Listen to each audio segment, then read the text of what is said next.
अस्सलाम वालेकुम। मोहम्मद रिजवान ने अपनी जगह, अपनी कप्तानी, अपनी ओपनिंग स्लॉट सेक्रीफाइस कर दी।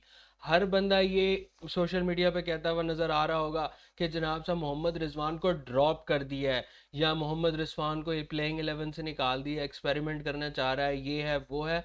लेकिन अंदर की बात इस टाइम कोई भी नहीं बताएगा। मैं आपको बताता हूँ, ये आइडिया ड्रॉप का रिजवान का ही है। और वो जिस तरह का सेल्फलेस इंसान है ना, वो सिर्फ वो सेल्फलेस इंसान है, वो सेल्फलेस कैप्टन भी है।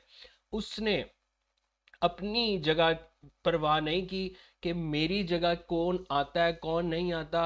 हालांकि पिछली वीडियो में मैंने ये बड़े मसले, तीन बड़े नाम का बोला था कि बाबर आजम को आपको या तो प्लेइंग 11 का देखना पड़ेगा या सलमान अली आगा का देखना पड़ेगा कि उसकी डेब्यू है, और फिर शाहीन अफरीदी। ये तीन बंदों की बड़ी परफॉर्मेंसेस नहीं आ रही लेट T20s के अंदर।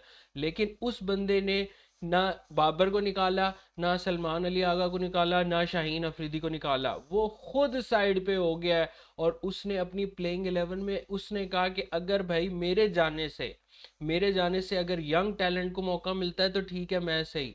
बाबर अपनी जगह पे कायम है, शाहीन अपनी जगह पे कायम है, सलमान अली आगा जिसने कुछ भी T20 में नहीं किया, ना उसकी कोई डोमेस्टिक में T20 में परफॉर्मेंसेज है, उसको कप्तान लगा दिया कि भाई अगर मेरे जाने से, मेरे उससे साइड पे होने से मेरी ईगो का मसला नहीं है। उसने सलमान अली आगा को लगा दिया। बहुत सारे जर्नलिस्ट ये क्लेम कर रहे हैं, और ये मैं कह रहा हूँ, ये देखो कल नहीं तो परसों ये बात आउट होगी कि ये फैसला किसका था, और मैं ये पहला बंदा हूँगा जो ये बात बोलेगा। आप ये देख लीजिएगा, ये वीडियो मेरी रिकॉर्ड कर है कि ये बात रिजवान की होगी, कि रिजवान कहेगा यार मैं आउट हो जाता हूँ। और ये ऐसे ही हुआ है, ये मैं आपको कॉन्फिडेंटली कह सकता हूँ कि ये जो सलमान अली आगा को कैप्टन बनाने की स्ट्रैटेजी थी, ये किसी और की नहीं थी। कैप्टन सॉरी बनाने की कह रहा हूँ, कि मतलब अपने आप को ड्रॉप करके हसीबुल्ला खान को, यंगस्टर को चांस देने की जो थी। कि अब प्रॉब्लम यही हो रही थी ना कि अगर आपने जहांदाद खान को खिलाना है या आपने हसीबुल्ला खान को खिलाना है, तो ड्रॉप आप किसको करोगे, रिप्लेस आप किसको करोगे। तो वो जो सारी चीज़ें थी वो धरी की धरी रह गई। और ये हुआ कि उस बंदे ने अपनी पोजीशन जो है सेक्रीफाइस कर दी, for the sake of country, for the sake of Pakistan upcoming combination. और मोहम्मद रिजवान और बाबर आजम की जो ओपनिंग पार्टनरशिप थी वो भी टूट गई। जो सारे कहते थे जी बाबर और रिजवान को नहीं होना चाहिए, नहीं होना चाहिए। हालांकि मेन जो इशू है वो ज़्यादा बाबर का एज कम्पेयर टू इसका, क्योंकि रिजवान की एज अ कैप्टन तो आपकी बनती बनती है प्लेइंग 11। और मैं आपको ये भी बता देता हूँ कि इस मैच के अंदर जो पहली बात तो ये है कि रिप्लेसमेंट जो है हसीबुल्ला, ये नहीं है कि मैं उसके अगेंस्ट हूँ। वो बहुत अच्छा बैट्समैन होगा और अभी मैच चल रहा है, ठीक है। लेकिन मैं फिर भी, मुझे उसके टैलेंट का आइडिया है, हमने उसे PSL में भी देखा हुआ है, वो अच्छी शॉट्स खेलता है लड़का। उसकी रिप्लेसमेंट आने पे कोई प्रॉब्लम नहीं। लेकिन प्रॉब्लम कहाँ था, वो बाबर आजम पे था। क्योंकि रिजवान की तो अपनी जगह एज अ कैप्टन तो कंफर्म है, एज अ विकेट कीपर तो कंफर्म है। अगर किसी भी आम क्रिकेट लवर से आप पूछो कि भाई पाकिस्तान क्रिकेट टीम के जितने भी आज तक कीपर्स आए हैं, और अब चलो पास्ट को छोड़ दो, अभी की बात करते हैं ना हम, कि अभी पूरे वर्ल्ड के अंदर बेस्ट विकेट कीपर कौन है, तो वो अनडाउटेडली यूनानिमसली हर बंदा मोहम्मद रिजवान का नाम लेगा। तो एज अ कीपर तो आप समझते हो आप उसको पॉइंट्स दोगे। और फिर जब आप ये क्वेश्चन करते हो कि पूरी पाकिस्तान की आबादी में अगर एक नाम आपको कहा जाए कि जो ब्रिलियंट है सिर्फ एज अ कैप्टन, जो करंट लॉट आपकी पड़ी है एज अ कैप्टन, ना विकेट कीपर ना बैट्समैन कुछ भी नहीं, कि कैप्टन अच्छा कौन है, तो वो भी यूनानिमसली आपका मोहम्मद रिजवान बनेगा। सीनियर क्रिकेटर्स ने ये बात की, फॉर्मर क्रिकेटर्स ने बात की, जर्नलिस्ट ने ये बात की, फिर क्रिकेट एंथुजियस्ट ने ये बात की। और मैं पर्सनली भी इस बात में बिलीव करता हूँ कि मोहम्मद रिजवान से अच्छी चॉइस आपको कैप्टनसी में कहीं नहीं मिलेगी। तो ये दो खाना चित है कि कैप्टनसी भी उसकी अच्छी, उसकी जनाब साहब विकेट कीपिंग भी अच्छी। बैटिंग में उसका बेशक रोल है, लेकिन वो जो दो एलिमेंट्स हैं, तीन है ना, एज अ वो विकेट कीपर बैट्समैन खेल रहा है, तो दो एट्रीब्यूट्स तो उसके हैं। तो उसकी प्लेइंग 11 में तो जगह बनती बनती थी, वो सीमेंटेड प्लेस थी। लेकिन इतना सेल्फलेस बंदा कि कोई कहता है ना कि खुद गर्ज के भाई इसको निकाल के इसको कर दो। उसने कहा पावे जो मर्जी यार आप करते फिरो, मेरी मेरी ज्यादा हो रही है ना, मैं बाबर को क्यों साइड पे करूं। आप देखें, ये होती है जिगरी की मिसाल, ये होती है दिलेरीपन, कि आप ये नहीं देखते हो कि यार मेरी जगह है नहीं है, छोड़ो यार। आगा सलमान को जो जिम्बाब्वे टूर के अंदर हमने कैप्टनसी के ऊपर उस बेचारे को एक्सपेरिमेंट करना था, उसने सेल्फलेस होके अब दे दी कि यार चल ये एक्सपेरिमेंट करे, इसकी प्रिपरेशन हो जाए जिम्बाब्वे सीरीज के लिए। हालांकि उसकी अपनी कोई कारकर्दगी नहीं है सलमान अली आगा की। आप ये देख लो प्लेइंग 11, इस प्लेइंग 11 में सलमान अली आगा ने T20 के अंदर रीसेंट पास में कोई T20 के पहाड़ नहीं किए गए जिसकी बेस पे आपने उसे कप्तान बनाया। ये किसका डिसीजन था कि सलमान अली आगा को आप कैप्टन बनाते हो? ये अभी आना जो है वो बाकी है, क्योंकि ये तो 100% कंफर्म है कि ये रिजवान का डिसीजन नहीं था, ये सिलेक्शन कमेटी में से किसी एक बंदे का डिसीजन था।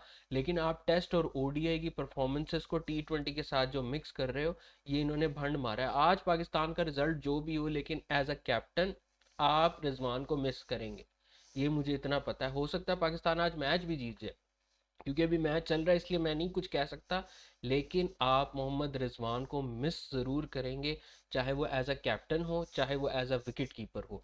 बैटिंग के अंदर जो है मुझे हसीबुल्ला खान के ऊपर टोटल कॉन्फिडेंस है कि उस लड़के में पोटेंशियल है और हो सकता है वो आज अच्छी इनिंग्स खेल भी दे, ठीक है। लेकिन मेन बात यह है कि ये मोहम्मद रिजवान की बजाय जो है ना, जो भी उसकी रिप्लेसमेंट आई है, तो उसके लिए तो हम उसको गुड लक विश करते हैं। लेकिन ये बात कंफर्म है कि भाई जो भी होगा कि मोहम्मद रिजवान जो है वो खुद गर्ज प्लेयर नहीं है। उसने अपनी परवाह नहीं की कि मेरी प्लेइंग 11 में क्या जगह बनती है क्या जगह नहीं बनती, लेकिन उसने ये किया कि खुद साइड पे हो गया, बजाय इसके कि किसी को निकाल लें कि भाई ये हो गया ये हो गया ये हो गया ये हो गया, ठीक है।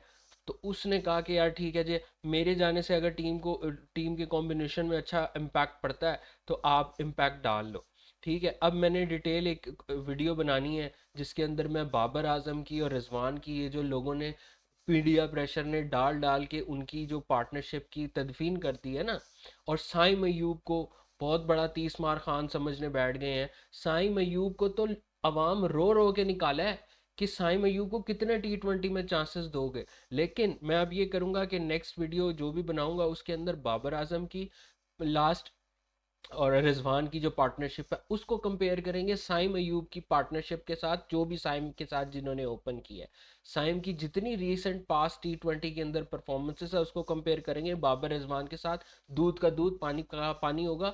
और मैं दोनों की कैप्टनसी के मतलब आखिरी 20 मैच या 10 मैच इस तरह कोई पूरा एक स्टैट बनाऊंगा और आपके सामने शेयर करूंगा, और फिर आप फैसला कीजिएगा क्या साइम अयूब और रिजवान या साइम अयूब या बाबर की ओपनिंग बनती है या बाबर रिजवान की बनती है, वो फिर आपके ऊपर फैसला है। लेकिन आप लोग खुश हो गए हो, आपको ठंड पड़ गई है, आपने रिजवान को निकाल दिया, एक सेल्फलेस प्लेयर ने अपनी जो है कुर्बानी दे दी है, और आपको बहुत बहुत मुबारक हो।